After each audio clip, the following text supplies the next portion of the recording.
جو بغض والے تھے جو شان ہے وہ نہیں مانتے، اور جو محبت میں غلو کرنے والے تھے جو نہیں وہ بھی بیان کرتے ہیں۔ اور کہاں تک ان کو لے گئے، یہاں تک کہ انہیں حضرت عیسیٰ علیہ السلام کو رب کا بیٹا کہنا شروع کر دیا۔ اب دو پارٹیاں حضرت عیسیٰ علیہ السلام کے بارے میں ہلاک ہو گئیں۔ درمیان والے جو ہیں وہ ہے صراط مستقیم والے کہ جنہوں نے نہ بغض کیا ہے نہ غلو کیا ہے، جو شان رب نے دی ہے وہ مانی ہے، جو نہیں دی وہ نہیں مانی، وہ بچ گئے ہیں۔ دو سائیڈوں والے جو ہیں وہ ہلاک ہو گئے۔ میرے نبی علیہ السلام نے فرمایا علی یاد رکھنا تمہارے بارے میں ایسا ہوگا، سائیڈوں پہ دو طبقے آئیں گے، ایک تمہارے بغض والا اور دوسرا تمہاری محبت میں غلو والا۔ بچے گا وہ جو سیدھا سینٹر میں رہے گا، جو دی ہیں شانیں ان کو مانے گا، جو نہیں دی ان کو نہیں مانے گا۔ نہ بغض ہوگا سینے میں اور نہ آوارہ گرد محبت ہوگی، وہی ہوگا جو شریعت نے بتایا ہے۔ اور جو اس سے ہٹ گئے نہ وہ دونوں سائیڈوں والے تمہارے نام کی وجہ سے جہنم میں پہنچ جائیں گے۔ اب یہ انداز جو ہمارے نبی علیہ الصلوۃ والسلام نے بیان کیا حضرت عیسیٰ علیہ السلام کے حوالے سے، حضرت علی رضی اللہ تعالیٰ عنہ کے لحاظ سے، حضرت علی نے اس پر خود آگے تشریح کی، فرمانے لگے یہلکو فیا رجلان، فرم میرے بارے میں دو قسم کے بندے ہلاک ہو جائیں گے میری ذات کے حوالے سے، میری ذات کے حوالے سے دو قسم کے لوگ ہلاک ہو جائیں گے۔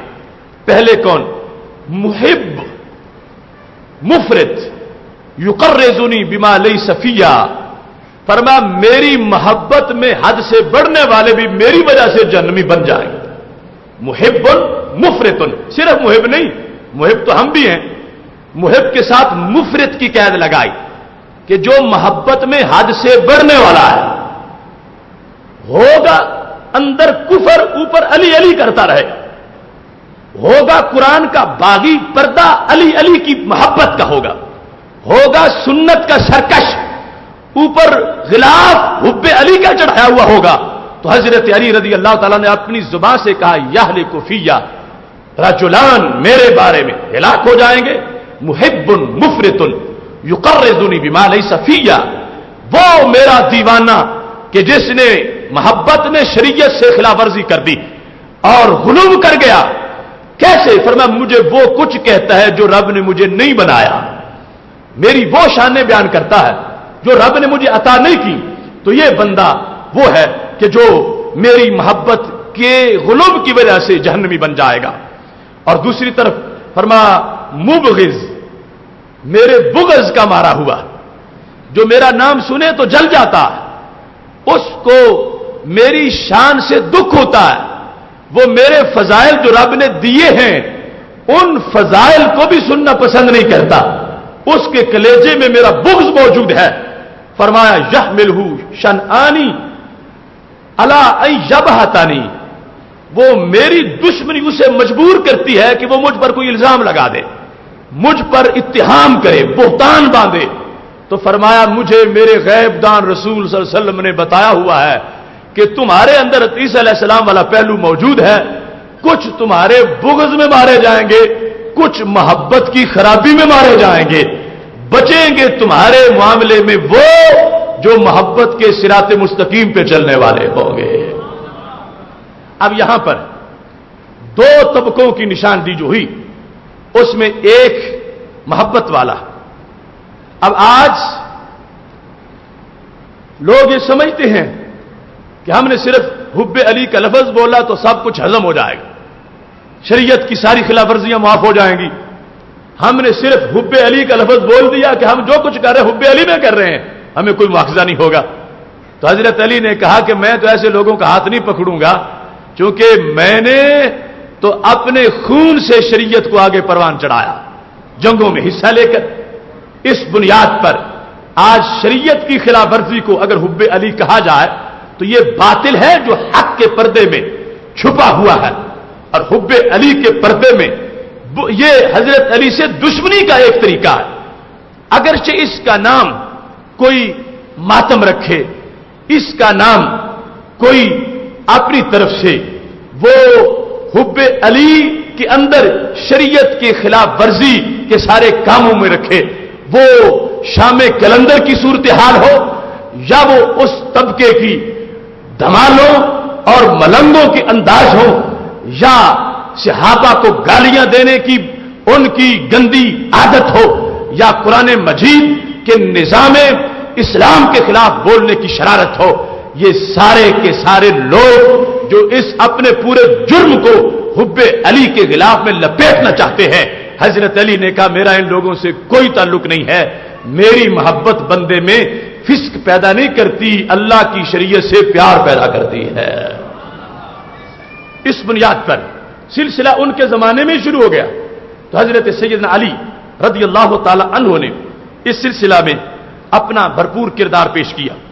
ذہبی نے سیر اعلام النبلاء میں لکھا ہے، یہ جلد نمبر 2 صفحہ نمبر 231 ہے، جاء اناس الی علی رضی اللہ تعالیٰ عنہ، ایک ملنگوں کا گروپ آ گیا حضرت علی رضی اللہ تعالیٰ عنہ کے پاس، آ کر انہوں نے یہ کہا انت ہوا، جس طرح ملنگ رمز کی باتیں کرتے ہیں، تو ہے وہ، تو ہی ہے وہ، تو ہی ہے وہ، انت ہوا، انت ہوا، یہ نعرے لگانے انہوں نے شروع کر دیے۔ اب حب علی میں نعرے لگا رہے ہیں، یہ ظاہر کرنا چاہتے ہم تمہارے ملنگ ہیں، دیوانے ہیں، انت ہوا، انت ہوا۔ آپ نے جب یہ سنا تو کالا من آنا، بتاؤ میں ہوں کون؟ کہ تو انت ہوا، تو ہی وہ ہے، تو ہی وہ ہے، مجھے کیا بنا رہے ہو؟ کس کے بارے میں، میرے بارے میں کہہ رہے ہو کہ میں وہ ہوں؟ انت ہوا، تم وہ ہو، تم وہ ہو، من آنا، میں کون ہوں؟ مجھے کس کے ساتھ ملا رہے ہو؟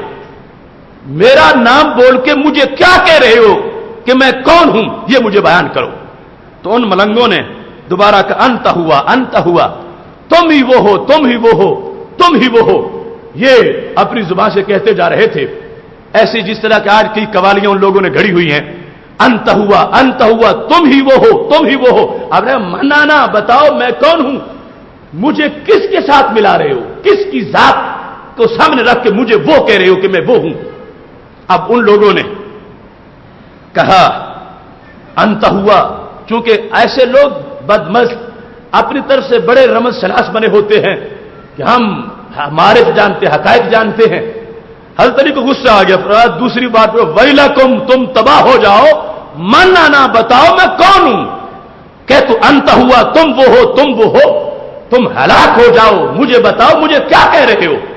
تو جس وقت حضرت علی رضی اللہ تعالی عنہ نے یہ کہا غصے میں آ کے، اب بولے انت ربنا، تو ہمارا رب ہے۔ تو پتا چلا ہوا سے مراد رب لیا ہوا تھا، انت ہوا، تم ہو اللہ، تم ہو اللہ، اور مبہم لفظوں میں ہوا بول کر انت ہوا، تم ہو وہ رب۔ اب حضرت علی کو غصہ آیا، پوچھا بتاؤ، وضاحت کرو کہ مجھے کیا مان رہے ہو؟ تو انہوں نے کہا انت ربنا، تم ہمارے رب۔ اب یہ بھی تو محبت والے ہی تھے، بظاہر محبت تھی حضرت علی سے، اور حب علی میں آ کر یہ نعرے لگا رہے تھے۔ آج اتنا فساد اس نعرے کے زیر سایہ ہو چکا ہے، قرآن سے غداری، شریعت سے غداری، یہاں تک بدبخت خطیب یہ کہنے لگے جو کچھ بھی ہو جاؤ، یہودی ہو، عیسائی ہو، صرف حب علی ہونی چاہیے، تم جنت میں چلے جاؤ۔ یہودیت، عیسائیت بھی حب علی لپیٹ لے گی، تم جتنے بھی شریعت کے باغی بنے رہو، حب علی ہونی چاہیے، تم جنت میں چلے جاؤ گے۔ یہ ہے وہ اثرات، سرکار نے پہلے خبر دے دی تھی کہ مطلقاً حب علی اس پر کوئی نہ جائے، حب علی وہ معتبر ہے جس پر شریعت نے مہر لگائی ہوئی ہے۔ اب یہ بھی تو کہہ رہے تھے حضرت علی کے سامنے کہ ہم ہیں اصل محب جنہوں نے رب مان لیا ہے، دوسرے تو چھوٹے محب ہیں۔ اب حضرت سیدنا علی رضی اللہ تعالیٰ عنہ نے جس وقت یہ لفظ سنے تو وہ علی ہیں، وہ شریعت کے تابع ہیں، وہ رسول اللہ صلی اللہ علیہ وسلم کے غلام ہیں، وہ شریعت کی خلاف ورزی کیسے برداشت کر سکتے تھے؟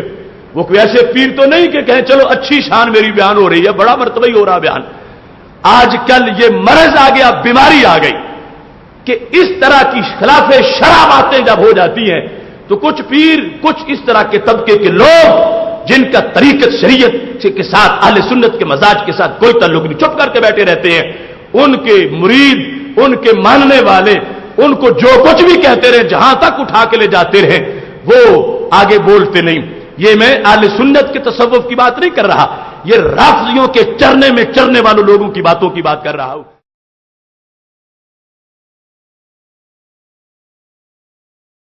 اب یہ بھی تو کہہ رہے تھے حضرت علی کے سامنے کہ ہم ہیں اصل محب جنہوں نے رب مان لیا ہے, دوسرے تو چھوٹے محب ہیں.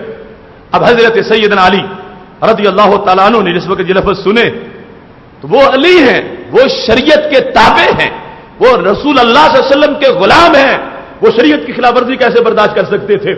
وہ کوئی ایسے پیر تو نہیں کہ کہیں چلو اچھی شان میری بیان ہو رہی ہے, بڑا مرتبہ ہو رہا بیان. آج کل یہ مرض آ گیا, بیماری آ گئی کہ اس طرح کی خلاف شرع باتیں جب ہو جاتی ہیں تو کچھ پیر, کچھ اس طرح کے طبقے کے لوگ جن کا طریقت شریعت کے ساتھ اہل سنت کے مزاج کے ساتھ کوئی تعلق نہیں, چپ کر کے بیٹھے رہتے ہیں. ان کے مرید, ان کے ماننے والے ان کو جو کچھ بھی کہتے رہے, جہاں تک اٹھا کے لے جاتے رہے, وہ آگے بولتے نہیں. یہ میں اہل سنت کے تصوف کی بات نہیں کر رہا, یہ رافضیوں کے چرنے میں چرنے والوں لوگوں کی باتوں کی بات کر رہا ہوں. اہل سنت کی طریقت میں کوئی ایسا امر نہیں ہے کہ جس میں ہو اور آگے ٹوکا نہ جائے.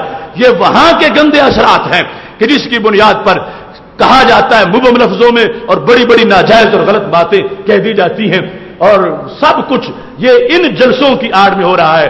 وہ خواہ جشن مولود کعبہ کی شکل میں ہو, خواہ وہ شام کلندر کی شکل میں ہو, خواہ وہ حب اہل بیت کے انداز کے جلسے اس خاص طبقے کے کیے جا رہے ہوں. اندر یہ شریعت کے ساتھ عداوت اور غداری کا ایک انداز جس میں واضح طور پر ایسے الفاظ بول دیے جاتے ہیں. حضرت سیدنا علی رضی اللہ تعالی عنہ نے جس وقت یہ لفظ سنے تو آپ نے فرمایا ارجعو, بک بک مت کرو, اب نہ کہنا ایسا, تم کیا بول رہے ہو, میرے سامنے یہ کہتے ہو, ارجعو, اس بات کو اب نہ بولنا. اب ملنگ تھے, انہوں نے اباؤ, انہوں نے کہا نہیں ہم تو کہیں گے, تم نے تو رکنا ہی ہے نا, تم تو عاجزی کر رہے ہو, ہم نے کہنا ہی ہے. انت ربنا, تم ہمارے رب ہو, انت ہوا, تم ہی وہی ہو. اب حضرت سیدنا علی رضی اللہ تعالیٰ عنہ نے کہا پھر تم نہیں رکو گے تو میری تلوار بھی نہیں رکے گی. تلوار مار کے سب کے سر اتار دیے.